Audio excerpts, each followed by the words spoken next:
Now, if I was to put black on the back here, that would really show off the colours. But I'm not going to do that. I'm going to do something way more colourful.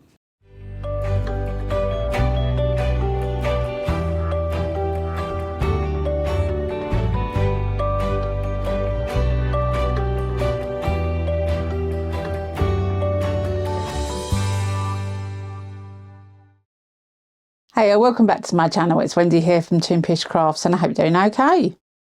If you don't know me, then you should know something really important about me. I absolutely adore bright colours. So many of my videos include the brightest colours I could possibly find. And I bought something from Resin recently that I couldn't resist. I didn't ask for it to be sent to me for nothing to try out. I went and purchased it because when I saw it, I was hooked. Now I have a new mould from Resin. All the links for these will be in the description box below. But these colours are stunningly bright. The mould and the colours don't really go together, but I made them go together. And I think that you will love this because it would make an ideal Christmas present for someone. Not necessarily the way I've made it, but they are fantastic colours. So, without further ado, let me show you what I mean.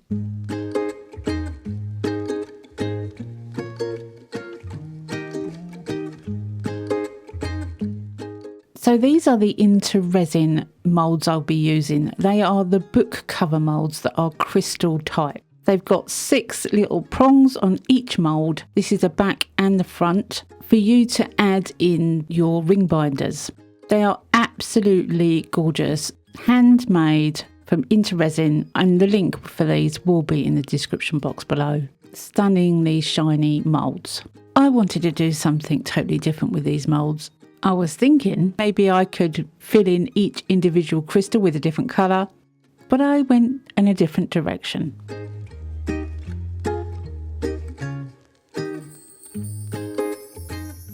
For this make, I'm going to be using Istoyo resin. Again, I have a 15% discount for them, and that is on the screen and will be in the description box below. Istoyo is a gorgeous, very crystal clear, thick resin. I'm using the AI mixer to mix this, and I had to make sure that the cup, because it's quite narrow at the bottom, was completely centered before I let go of it. There has been times when it wasn't, and the less said about that, the better.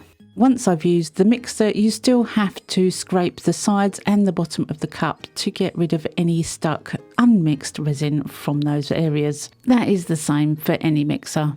And then I'm going to use the Let's Resin bubble removing machine. Now I have this bubble removing machine. You do not need to use it, but I love it. I've divided the resin into 2 different cups, and I'm going to add some of Emma's flakes into this resin. Now I wouldn't normally add flakes to resin, but I wanted to see how they will turn out. They're going to be something like glitter would turn out, except they float. So we have Sceptre on the left and Fairy on the right, and I'm just mixing them into the resin before they go into the bubble removing machine. Because I'm going to be adding some air while mixing, I might as well do it beforehand. The Sceptre is a beautiful blue and the Fairy is a gorgeous pink, and I thought they would complement each other in some way. Now I didn't know if you'd be able to see them, especially with the colour that I'm going to be putting on this, but I still wanted to try them as it's been on my mind for a while. You can use Emma's flakes in so many different ways. This is just an idea. And this is an idea that again I will be using in the future. Once I've mixed all the flakes into the resin, I set the machine for 9 minutes and I let it do its thing. You can see here this is a time-lapsed video on my phone of how amazing it is to watch. I still watch this. I love watching all the bubbles come to the surface. Once it's done, make sure you lift the lid of the bubble removing machine vertically so you don't knock the cups over. I squirt them with isopropyl alcohol and then they're ready to pour into the moulds. Now I'm going to use both of these cups on both pieces. I just wanted to add some sparkle into the jewel type areas of these moulds before I do my backing colours, and I figured these flakes would work quite well. Like I said, they're not glitter, so they're not going to sink.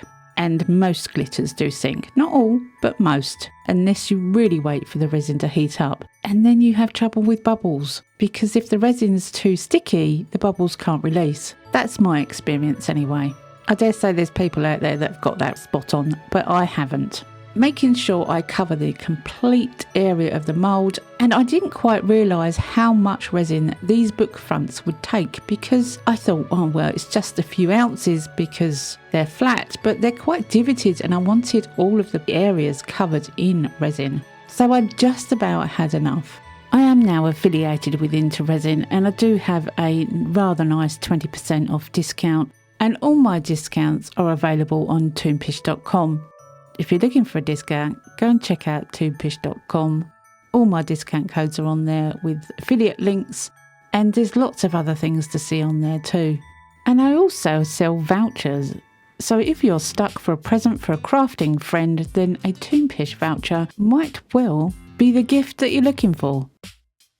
I go around the outside edge with a silicone tool to make sure I've got rid of any stuck air from the edges. And you can see how sweet they are sparkling with these flakes in them. Absolutely gorgeous flakes. Like glitter, but not glitter.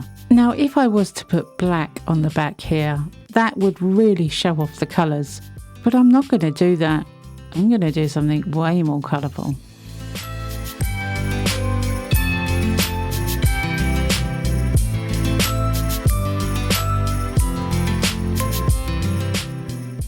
Following day, the resin has all cured up, and this is where I start to add in the colour. These are acrylic markers from Let's Resin. Now I know so many other companies make acrylic markers, but when I saw them on the Let's Resin site, I had to try them. They have a fine tip and a more thicker brush tip, and it's the brush tips, the bigger tips, that I'm going to try out. I absolutely love bright colours, and I'm just going to go mad. My plan is there is no plan. I want this entire back filled in with different colours. Now, I've never used acrylic markers before. It's as far as I could figure out. They're like acrylic paint brushes. Thinking back to when I used to use colouring pens when I was a child, when you used felt tip markers. Do you remember those? Do they even make those anymore? I think they do. When you went over the same area, you'd get a darker patch. But these acrylic markers don't do that. They're paint. They merge with themselves like a paintbrush, but in a controllable fashion.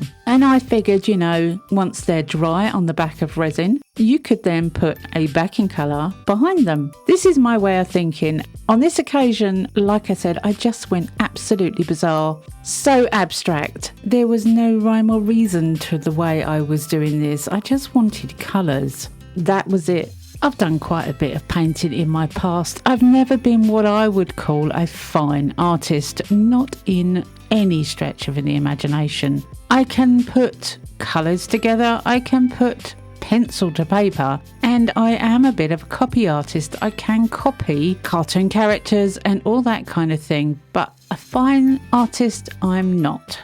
Now, if you use a second colour next to a wet first colour, they will kind of merge together like paints do. If you want a definite line, leave it to dry before you use the next colour. I was experimenting with this. I had no clue how these were going to come out. I didn't know what the end result was going to be, and I had no clue what the underside looked like, considering the top side was going to be different. Even if I go over the colour on the top side, the underneath is still going to have a definite line if it's dry. That was my way of thinking. You're kind of painting back to front. Some of the colours were brighter than some of the others. There are so many different colours in this pack. 36 colours to be exact. And I just thought, you could do a lot. If you're an artist, you could do a lot with these.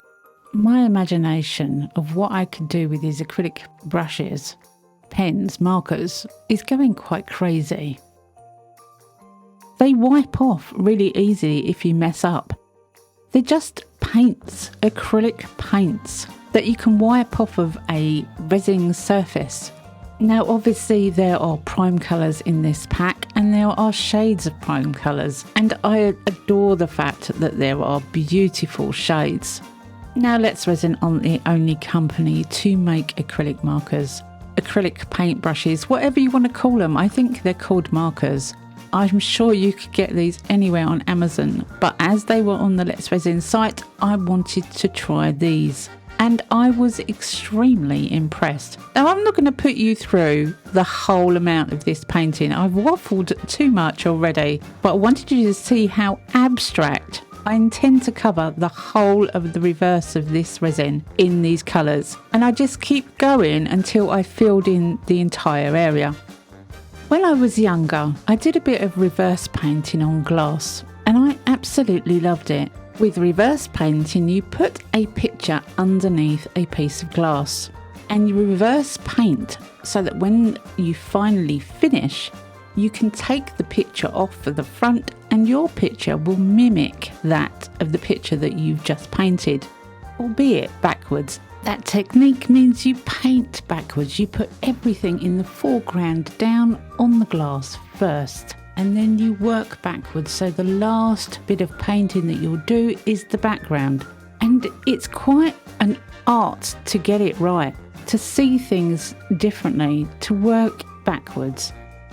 It's a real technique, and it was something I really enjoyed doing. I could do masterpieces that looked like they were my own design when actually I was just mimicking a picture that I had stuck to the front of the glass. Now, I did think to myself, while using these paintbrushes, we could do exactly the same with any piece of resin.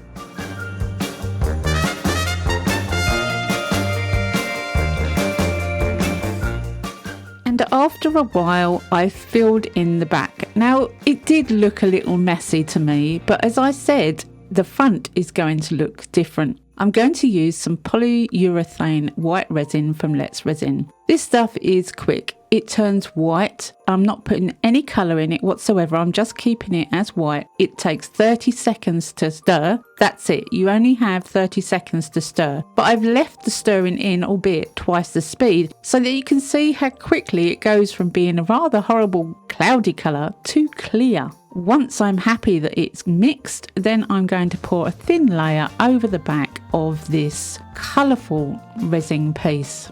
I'm choosing white because white will bring out the bright colours better than black. These are not chameleon powders, they're just plain acrylic markers. You know what it's like drawing on a white piece of paper, you'll see the colours much clearer. That was my thinking anyway. And a lot of these colours are really light coloured. If I put black behind, they will change to a darker colour.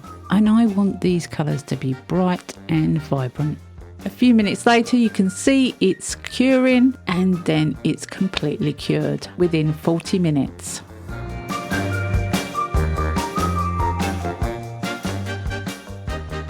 I did leave these for a couple of hours because the polyurethane resin was quite thin, and as it was thin, I wanted to make sure it was completely cured before I demolded.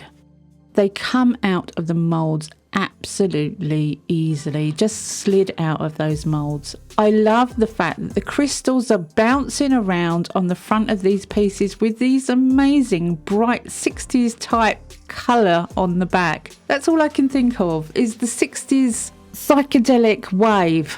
Do you know what I'm saying? And although the flakes are very subtle, they definitely make a difference to this piece. They give it a shimmer.